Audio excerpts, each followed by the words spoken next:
van tong official channel thir tu le ngai thatu zong zong te voin ni som pathum November sang ni som ni pali hian du sakna chibai kan bu ka chau ni jang khan van doi thak takin sate eka kar pakhat che sualin pulal thazonga zema bok not le Mumbai lammi mipa pakhat aborala hemi chungchanga hian sate ek branch YMA vice president pu h lal thole a kan biak na le pulal din moya zema bok not pulal thazonga boral ta first cousin pulal din moya kan biak na ba ka Mizoram Referee Welfare Chairman pu f malsom zuala te a kan biak na te kan ngai thadona pulal thazonga zema bok not hi MFA referee hlun ni in Mizoram in fiammi footballer tetan channa nasatak ani tuna chuan pu h lal thole a sate ek branch YMA vice president kan biak na lo ngai thaila kapu chi baile chi baile khani jan lama van toina in khuwa thlengin kan lo ria thil thlen dan in ria tang ang zoram mi pui ria ta khonga in report min pe thayem riat chip chiar lu tuking dan khelawa ken riat ang kha kan soi jung jung mai nge ole ya i car rental ania vai ti mai ang nam dang tong moi lo ni lo sela ho man hayar ni om takania lung leya ai zo la tanga lung le va le lang holam hello tila akhon nuaya in kapu signal kha ron top zoka ikan ka soi chun dom donem car kha ai zo la ma tanga lung le va le lang holam an nita sate khochung kumin saikon remalina lei mina siam lai takania mo July chu amin oi angreng kho maya min te po arek dewa kongkual de lek lai hi ni boka chu an accident lai takhi mita mutu nom lawa abul loka ina oma truck khi alo tan boka truck nen anin pel ni nan riamo chuan abula in te po chuan thom engman khet chuang lawa thil di deuh rup chun ria an han oi chuaka engma thoman khezui lawa truck khatlan beng cheng bok sia chuan amaro sakhi ta achung lam tang khan minan lo muni car rom tlana alai thim ta mak mai kha anon tlan tha mi top ngai pani kha chuan hela hian motor accident lo mon rom tia abula inte nena chuan kan ina engma khan mulo thom pu kon khelawan tia amaro chu an han ngai thak chen han thom omin an ria ti chuan an tan thata ti chuan motor chu lo accident nge ya car ignis niom takani car rental ti chuan a driver boral ta pu thazonga mo zema bok kha a car lo tan na chhak pit somnga vela chhaka hena lo oma ti chuan namdang pakhat hi ve ta Mumbai lammi doctor niom tak hi ve ta kha karin lo delani a kong chin hnuai lama hian ti chuan anan por zung zunga a chhunga a hnunga chuang pathum namdang tho pathum te kha chu an him thapiala amaro chu zan thil te nia hun kha ka soi lo ni zandar kwa vel khan ni dar ko pel khat ani mai thei chu tiang vel chu nia namdang pathum chuang te khan lo chhup ngam lo motor khan la lum thei nge tian khiat lo wang khan motor chunga khan an lo oma ti chuan mi pa vek mi pa palian nia apura te kha ti chuan information a te wai me te awin ti chuan a thei kan an tlan khoma ti chuan a vai pa namdang pa motor dil kha chu ala chat thalawa chuan arang theyang berin PHC a an tlan puya amarte la oma kongpuyan ronda pon chu keima pon ka khoya marte po la oma de ta amar chu engma khe to lowa arangin damdaw in lama kan tlan puya ti chuan amar chu damdaw in an thlen hi chuan doctor ten a thi ni mai an lo ti ni om tak ani damdaw in lam kal kan ni lo wang han khalam kha chu ko war kha chiang chia lowa chu khoi damdaw in ngein pan pui ai bok PHC ti chuan keinin amizo thi a kha kan han boi pui thawa police lamte kan an hriat tira ani pon lo kala tin ai bok PHC kha kan an bia a postmortem turin kuanga te kan in da a damdaw in pan pui kan tum lai khan zan lama chuan postmortem kan ti thei lo an lo ti sia ani chuan ti in abula in om te khan kholaya in da ngot chu laina tom mai kan rem ti lawan te in chunga in la luta chuan police te pon a thu langang ten ron tia chuan an chung ten lo thleng boka ni zandar thum vel khan an in zema bok chu kan thlen thei puya chu atang pui ani ole khalaya khan ni in buai a kha chiat tok in an buai pui mi thi le hliam tur khalaya khan a hnam dang bo ral la pok kha a address le khang kha in hreman ta chia lo deuh ti na ni man long chu arang in dam doi na kan kal puya chuan aizol lama an thok pui ten yom tak hian ebenezer lama rom tlang ti ro an tia chu tu ten nge kal pui ta che hi chu ni jana ke ni chu aizol lama tlaiwar kan kala ban kan la in zol man lowa kin jing dar nga vela in ngan lo thleng le chau wang han tu man lo man lowa tiam vel chu kani pon ni selani van duinen han to ka poi hle maya kha khalai khotlang te in fakom thina kar kha a chhavia wem alum thuyem heti han rin lum thui lu tuk love meter azan thil ni chu chun enga kala mubi lo ke po ni zandar ko nulam thil thengania kong puya tang khan alum na tang khan meter somnga vel aniang rin thil thu mai mo rin thil thu chuan kar truck ne nan in pel hi chu kong min rek deuh lo om bok si kong kual deuh lo ni bok si kha a mu fia lo te po ni mai theya tan liam deuh to pani mel ani tak chu kar kha a chiat mel viewem zan thilanin mu thathei mu chia a chia chu cheve no ma se chu tiang han chi tuk chu ni lo chu a hnam dang vai la om te po chu lak chuan buai thlakem a buai thak san lo ve korte de uro khana tang mo athang a tui ho kinal a lak khuar korte de wa khan tanga an mangang don hle mai ti kha mit thain kan ngai tua em pon ni sela van doina kan han to ka in han to ka chu khotlang te tlom ngai in wei mele a khotlang mi pui te in han cha chuak thina mi zo tlom ngai na aro pui thin tak me mewa khalai kan han report kan han siama khan han soi mai emo engemo han soi ri le du te nei em ani san love ole thatak mai min lo pe kan lom lu tu ke van doi thak taka boral ta pulal thazonga first cousin pulal din moya kan biak na enge antia tu nge aphur ti tele pulal thazonga chanchin tlang pui te kan ngai thale don ani ka pu chi bai van doi na in tong nin kan thria iu naw pa first cousin khani jan lama accident in a boral nin kan lo thria khonga in zoram mi pui thria ta tu nge ni eng tiang in nge van doi na an to le in han boi pui da na te til khen dan tlang pui te min hril theim thei tuna ya boral ta kan una pa hi pulal thazonga zema bok not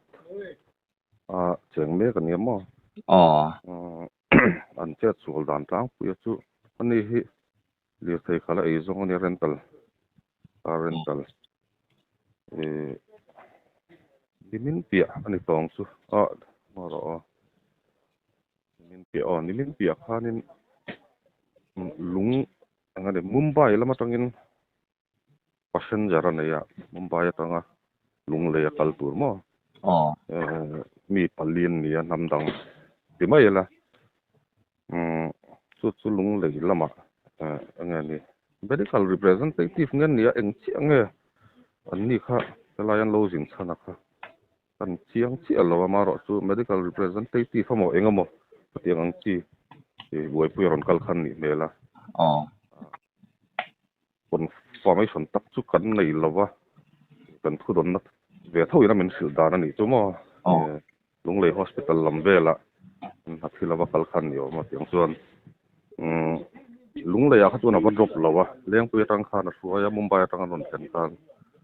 chuan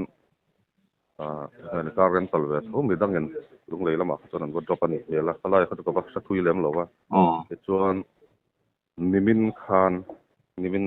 zing daruk vel khan telama aizola ton le turan nia wangin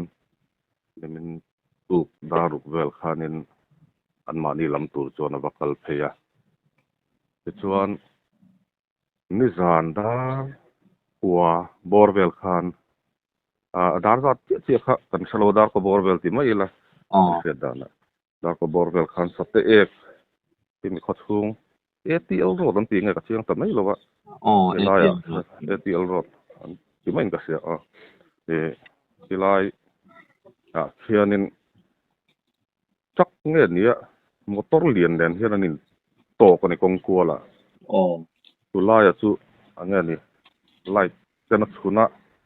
en khal dewanga ong thang laman dai ta nge an tan liam ta nge an che chual dan ta chu tiang fakin kan selo ni chu lai khan motor lian den an to zui nu loka tiang khan an che chual zui ta ni oma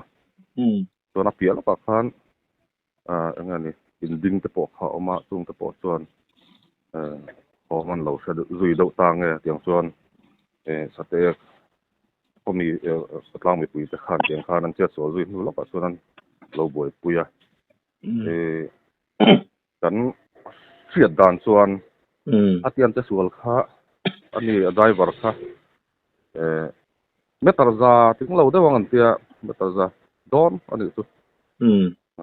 kan liam thang na chu mo yang chuan ani kha so chuak ta motor tanga fit zabor ga kan ti nge yang bor vela chuan ani driver kha chu so chuak ta yang chuan hmuna khana boral zui ni om mai ang do khan an soyamo in nam danga phurji nga mi tho mi palizi nga pakhat chu aboral vele taboka chuan mi pathumero chu liam nalutuk em om lovin anin la chuak ni khan kan siamo ni ran khan ne ke ni takhi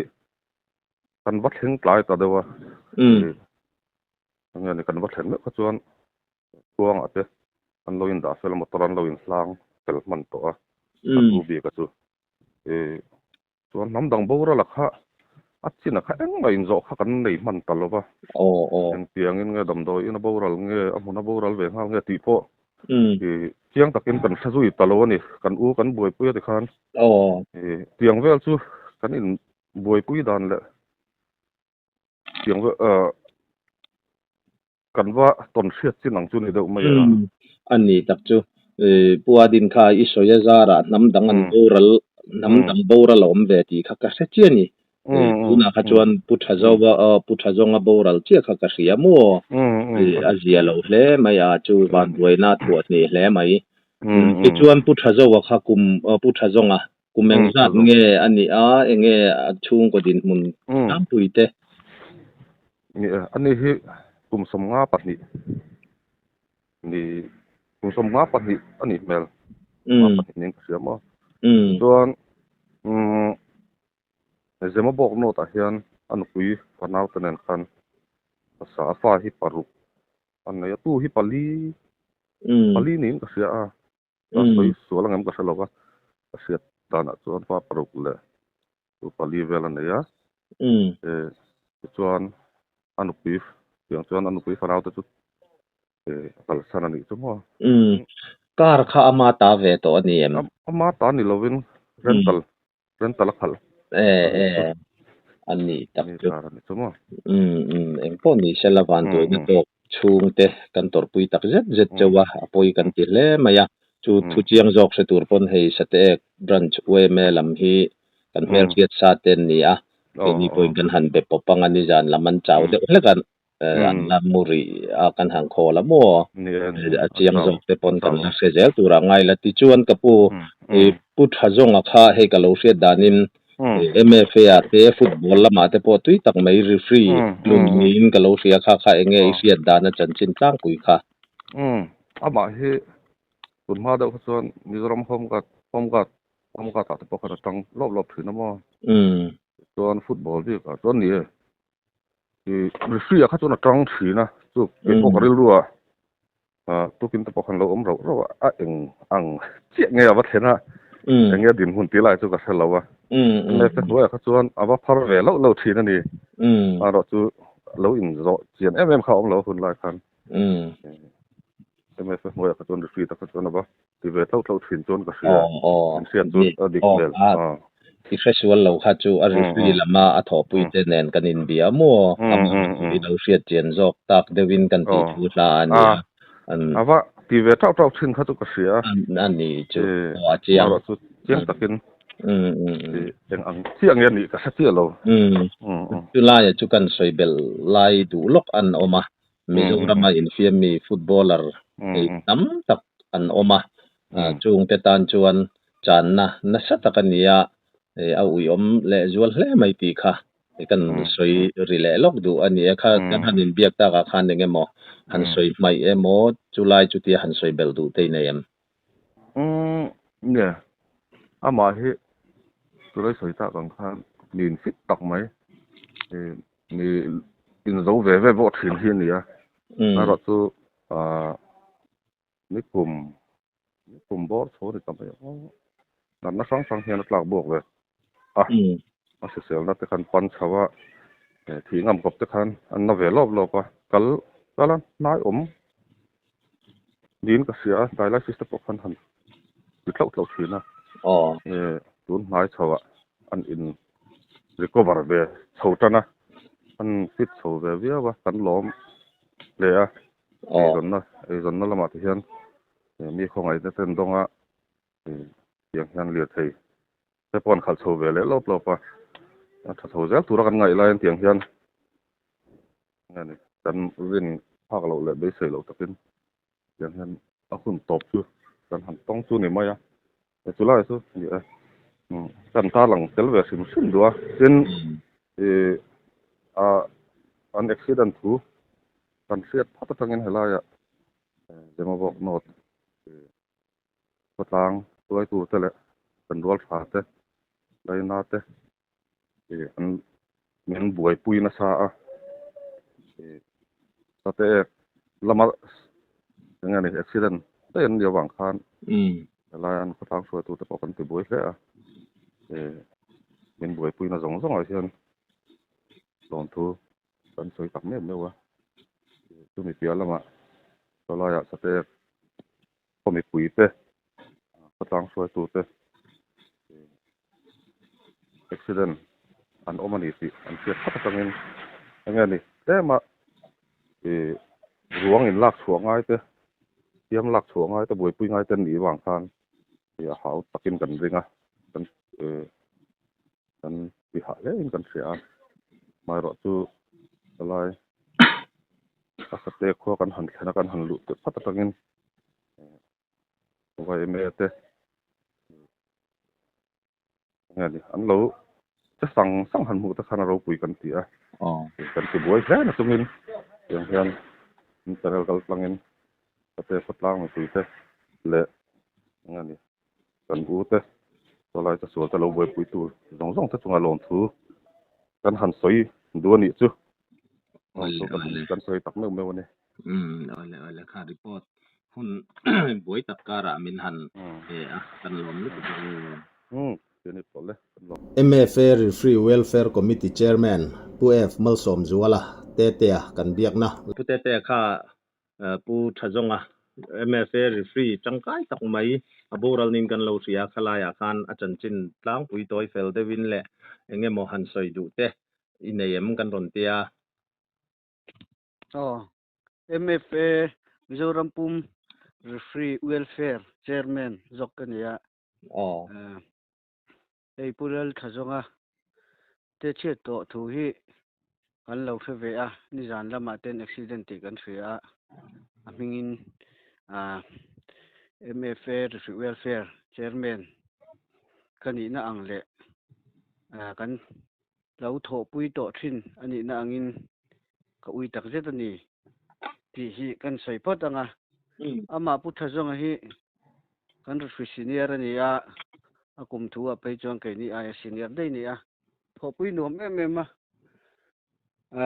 ai no pangjok te pui khom thiam le ege momat kon da ka te po kan ti dik lo lai te min sila ti khan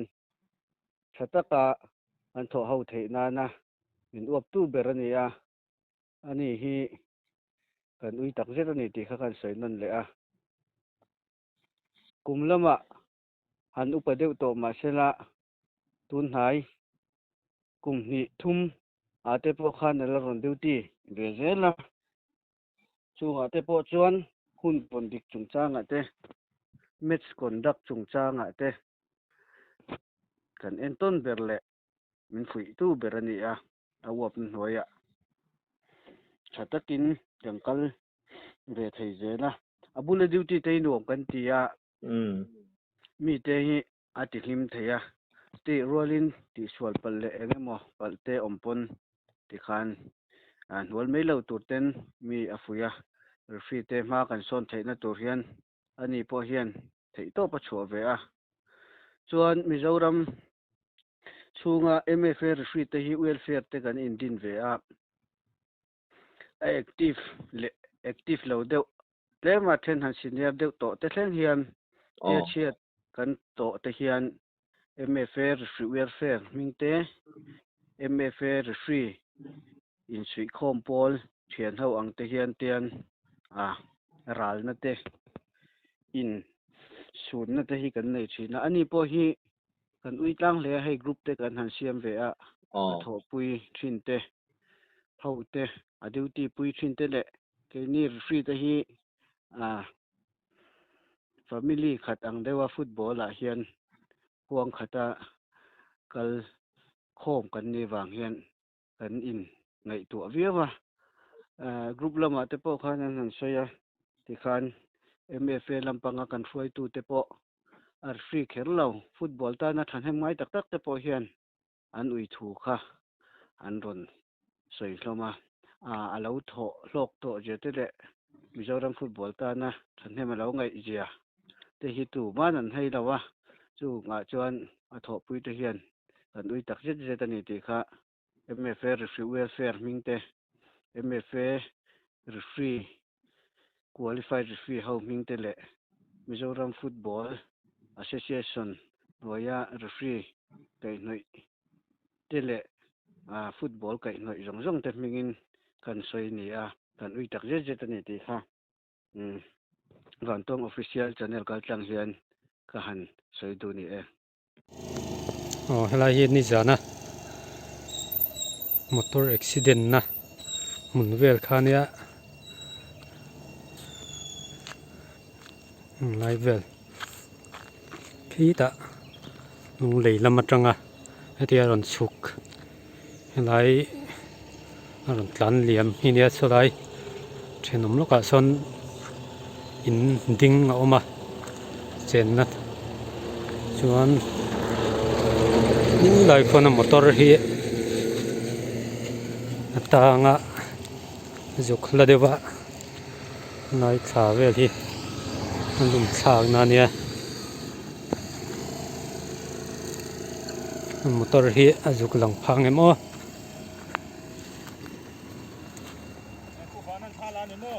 nia khu lai mi khu motor chuni zukla dewa nia hei tian ron tal tha driver hi abura la muna chon vai pakhati damdoi na boral thunga vai mi panga chunga pahni an borala pathum chu an zia de bani mele so lai so mi ching chen in ni khati zong khatun trumatana van tong official channel kan thlir le kan ngai thak ho theite ania kan channel min ngai lut sak tu zoram chung le pona zofa zong te chunga alom thu kan soinon le a kan channel hi subscribe like le comments te min lo ti sak ram turin in khongai na kan han nge non le cheu ani e